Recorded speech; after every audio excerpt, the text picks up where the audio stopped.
let's go ahead and get started. Ready for our second lecture this morning? Yeah. What? Yeah. Electric in the air. I said, You better be more excited than that. for our second lecture.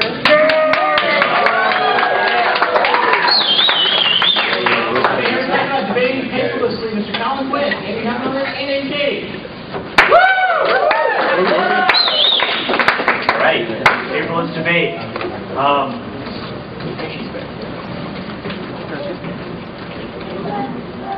Work? Everyone hear me? Everyone hear me? This good? Yep, we can. Yeah. Cool. All right. Paperless debate. Kind of a transition that's happening. A lot of schools are starting to do this. This lecture will help you if you're trying to transition into paperless debate, also dealing with some of the issues that people run into when debating paperless teams, what judges might say about it, and how to deal with those in the most effective, ethical manner. First thing to mention, there's two very big software programs that are being used to debate paperless. One made by Mr. Aaron Hardy, the Whitman template. The second made by Mr. Alex Gulikov, Debate Synergy. We'll talk about how to use both of these, and they are interoperable. You just need to make sure you follow some specific instructions that I'll give in a little bit. But either of these will work. If you have a Mac and you do not have a partitioned hard drive, or you don't have Windows on your Mac, you have to use the Whitman template to debate. You can just cut cards and use the Whitman template, and since they're interoperable, it should not end up mattering. We'll just have to take a little bit more steps. We use Synergy on our team. That's not to say that Synergy is better than Whitman or anything like that. I just think it's a little bit easier to use. So that's all I say. The first thing is that you should read the manuals. They both come with how to instruct, like big sets of instructions. That will tell you how to use both templates better than Amy or I could, given like 2 hours to talk to you. Gulikov and Aaron Hardy are both very innovative in what they're trying to do with paperless debate, and their instructions will help you every bit of the way. So the first thing you should do is read the manual, but the first part of this lecture is what you should do before the tournament starts, pre-tournament prep. The first thing is that you should create an organized virtual tub. You have all the files you cut, just learn how files should look. You got to create tubs. In your My Documents folder, there should be a folder called Virtual Tubs. Inside that folder, you can create new folders: app, impacts, case neds, disads, counterplans. Those all become new tubs, and you can arrange them however you want. If you just want one giant tub that's like my entire space topic tub, you can do that. Wouldn't recommend it because it would get really big and very difficult to use. But inside those tubs then, you can create subfolders for each thing, which then become expandos or just regular file folders that you put in, like regular files that you put into your tub. And it makes it almost the same thing as debating with paper, when you can look through, find what file you're looking for pretty easily. You can, in Synergy, inside those tubs, you have subfolders. Those subfolders become expandos. In Whitman, it's essentially the same thing, but the tub system is divided up into a back files tub that archives files from other years. It also has a current year folder that's archived by topic, like counterplans, disads, things like that. It's also archived chronologically, so you can have a file that you did at the Greenhill tournament that you can update later on in the year, and it'll archive those two files so you can go back if there's a card you need from the earlier one, you don't know where it is. It also has private tubs for each team, where you can store what you've highlighted for you and your partner specifically. The second thing you have to worry about is check the computers you're working with. Your computer might get slow, your viewing computer might have a virus, something like that. They're not issues that you want to deal with at the tournament, because you can't really do anything about a virus in your viewing computer before the round starts. Then you're up the creek without a paddle, as they say. So you should check the computers you're using, run antivirus software, do all those things before the tournament. Next thing is to remember to use correct formatting. This is, first thing is it's not like a paper file when you're debating paperless. For instance, you have 1AC, you don't need to put every card on a separate sheet of paper. In fact, you don't need to use page breaks at all. You just cut it in the web view and cut it as one large document. So you can read through it without scrolling through a bunch of different pages, which gets harder for the paperless systems to handle. Second thing is organization in the document map.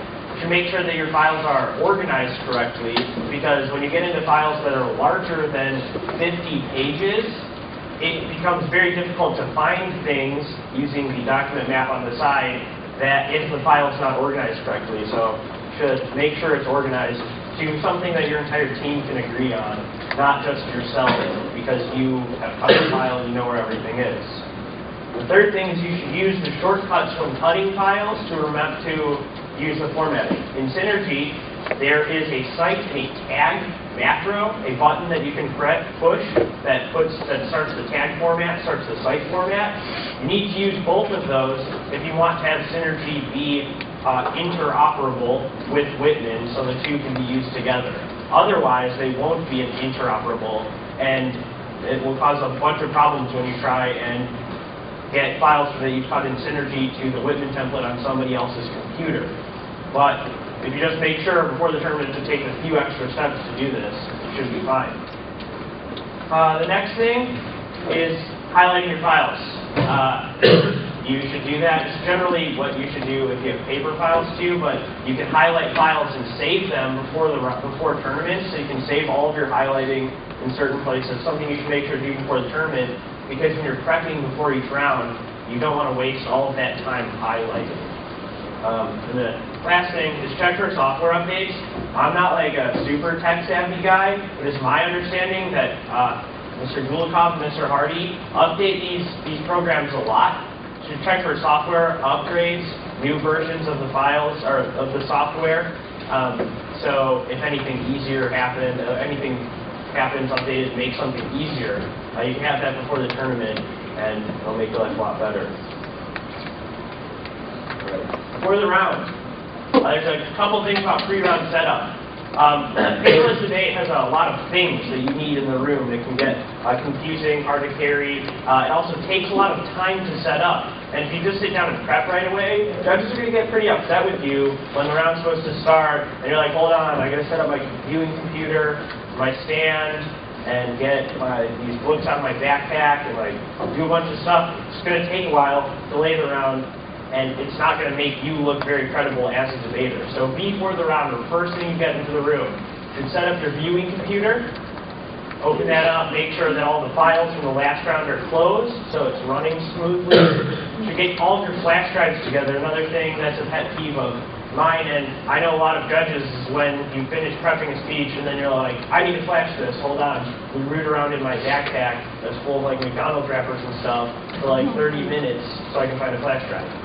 And the third thing is, whatever you're going to speak off, if you have a stand, if you have, you're using the other team's tubs, or there's a podium or something, you should get that ready. Stands take a while to put together, gotta move podiums or something. You should get that ready before the round, so right when the round starts, you're ready to start debating. Last thing in pre-round setup, so you should find an outlet. I would encourage you to get to the room as early as possible, because if there's not a lot of outlets, you need one, because you're debating paperlessly and you have computers, and if they die, that would be really bad because that's all of your files, right? So you should find an outlet. Maybe carry a power splitter or extension cords with a bunch of outlets in it around, so that even if there's only one outlet, like both teams can share it, or like you can fill up your power splitter and tell the other team that they're like, they can't use it. Or that would be mean. I don't suggest doing that. Obviously, before the round, you need to prep. There's a lot of stuff you have to do. So after you set that up, start prepping. Two things. You should save your speech documents while you're prepping often before the round. If your computer crashes, it overheats or freezes, something like that, you want to make sure that you've saved the speech document so that you put together an entire 8-minute 1NC, and then your computer crashes and you lose all of that, even like the spot highlighting you did before the round, which pretty terrible, and this happened to me on more than one occasion. It's not something you want to go into a debate having happen to you. Also, the way to prevent this is don't open too many documents. Like, if you need one card that's like, well, there will be no war in Central Asia, and that's in your like no impact file, and you open your no impact file, which is like 300 pages, and you grab this one card, close that file, just leave all the files that you've used open. Your computer gets so, like, you're using so much memory on your computer, stuff like that. I don't really know how computers work, but a lot of documents can crash computers. Not the technical expert here, but it happens, and it's bash, so know what that happens. Yeah. Turn it over to me.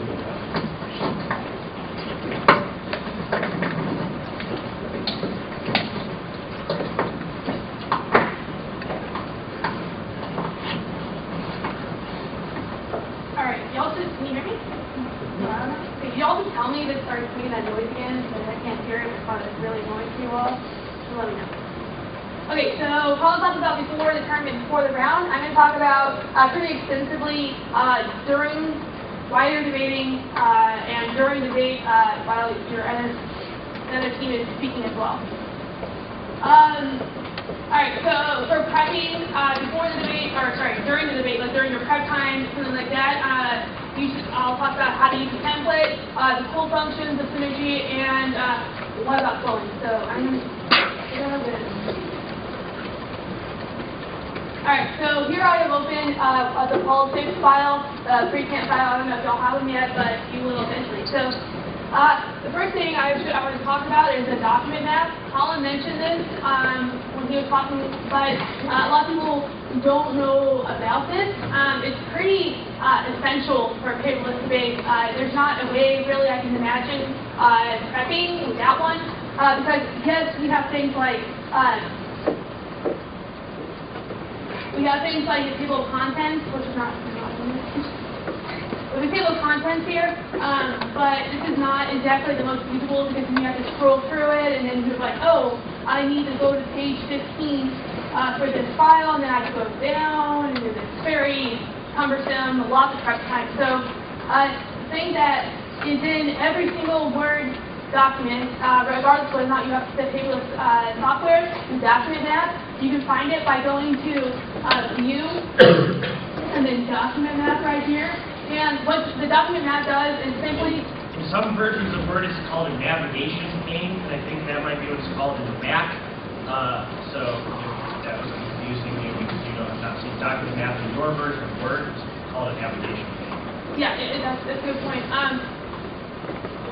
Oh yeah, so in a document map / navigation pane, everything, it will show up on the left side of your page, and you can make this bigger or larger depending on what you want to do. You can make it larger font, smaller font, whatever you suit it's really a kind of personal preference. But anyway, so even in these in the document map will show all the headings to the different blocks that you've written, someone told me that in Whitman that there is the tags will show up in the document map as well. I don't think they do. In the Whitman template, you can set the levels of what you want it to show up. Heading 1 will be like the hat. Heading 2 will be the block title, like that's shown in the document map now. And heading 3 is the tag. And you can set what degree you want your document map in the Whitman template to show. Cool. So that's what the document map is. So there's different functions, like this is the hat, this is the heading. That's really kind of a personal thing. Alright, so just a quick tour of Synergy real quick. I want to show you the different functions that they have. There are the same thing. The only thing that's not the same in Whitman is the way that you make a speech. In Whitman, I think you just have a document called speech.doc, and that's the way you do this. In Synergy, we have a function called well, actually, first I'll talk about windows. There are a few different windows that you can use. I can just like go on to